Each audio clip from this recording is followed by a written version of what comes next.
السلام علیکم، میں فروق اعظم، آپ دیکھ رہے ہیں میرا یوٹیوب چینل۔ یقیناً آپ اباب خیریت سے ہوں گے۔ محمود آباد جہلم میں اہل سنت کی مسجد پر قادیانیوں کا جبری قبضہ کرنے کی کوشش کی گئی، جس کے بعد شیر اسلام شیر امیر المجاہدین علامہ آصف اشفاق رضوی نے بروقت کارروائی کی اور الحمدللہ جو جبری قبضہ تھا وہ چھڑا لیا ہے، اور کافی دلیرانہ انہوں نے کارروائی کی ہے۔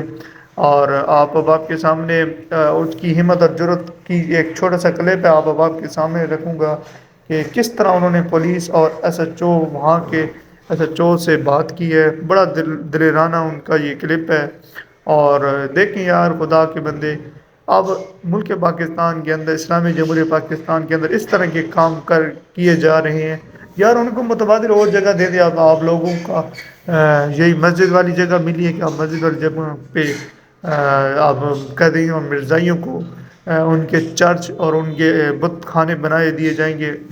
اسلامی جمہوریہ پاکستان کے اندر حقوق اسلام ان کو دیتا ہے، لیکن اس کا یہ مطلب نہیں ہے کہ یہ مسلمانوں اور سنیوں کی مسجدوں پہ قبضے کر کے اپنے گند خانوں کو بنائیں اور ملک پاکستان کے اندر بےہودگی پھیلائیں۔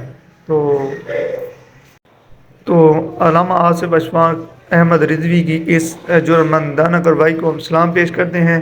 اسی وجہ سے علامہ خادم حسین رضوی رحمۃ اللہ علیہ آپ نے جو آصف اشفاق رضوی صاحب ہیں ان کے بارے میں کہا تھا کہ یہ میرا شعر ہے۔ واقعی اس نے شعروں نے کا حق ادا کیا ہے اور چنے چکوا دیے ہیں جو قادیانی تھے، مرزائی تھے، ان کو۔ آپ اب علامہ آصف اشفاق رضوی کی للکار دیکھیں، کیسے وہ ایس ایچ او سے بات کرے۔ تو مزید اگر آپ نے ابھی تک میرے چینل کو سبسکرائب نہیں کیا تو چینل کو جلدی سبسکرائب کر لیں اور بیل آئکن کے بٹن پر کلک کر دیں تاکہ ہمارا آپس میں رابطہ جڑا رہے۔ نیکسٹ ویڈیو میں ملتے ہیں، تب تک کے لیے اجازت دیجیے، اللہ حافظ۔